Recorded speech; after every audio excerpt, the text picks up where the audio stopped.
আপনাকে কখনো মিথ্যে বদনাম দেওয়া হয়েছে? এমন কথা শোনা যা আপনি করেননি? আজকের গল্পটা আপনার জন্য, কারণ সত্যিকারের বিজয় কেমন হয় তা আপনি এই গল্পেই দেখবেন। একটি ছোট্ট শহরে থাকতো এক যুবক, নাম তার রাফি। সে ছিল সৎ, পরিশ্রমী আর আল্লাহভীরু। কিন্তু দুর্ভাগ্যজনকভাবে কিছু স্বার্থপর মানুষ তাকে হিংসা করত। একদিন তারা মিথ্যে অভিযোগ ছড়িয়ে দিল, রাফি ধর্মের নামে প্রতারণা করছে। শহরের অনেকেই কথাটা বিশ্বাস করলো। বাজারে গেলে লোকেরা তার দিকে আঙ্গুল তুলতো, বন্ধুরা দূরে সরে গেল। রাফি ভীষণ কষ্ট পেল, কিন্তু সে চুপ রইল। তার মা বলতেন, সত্য লুকানো যায় না ছেলে, ধৈর্য ধরো, আল্লাহ ন্যায় বিচার করেন।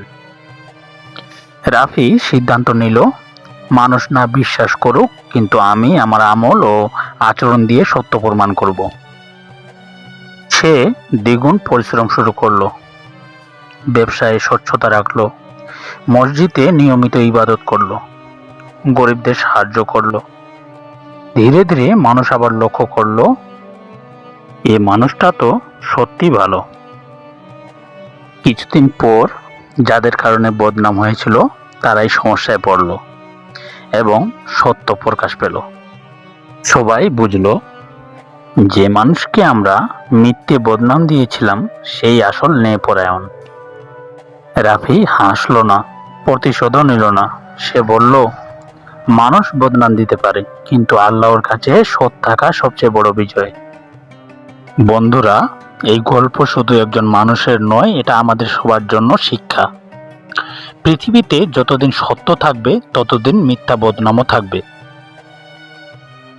মানুষ আপনাকে ভুল বুঝতে পারে, অপবাদ দিতে পারে, কিন্তু আল্লাহ কখনো ভুল করেন না।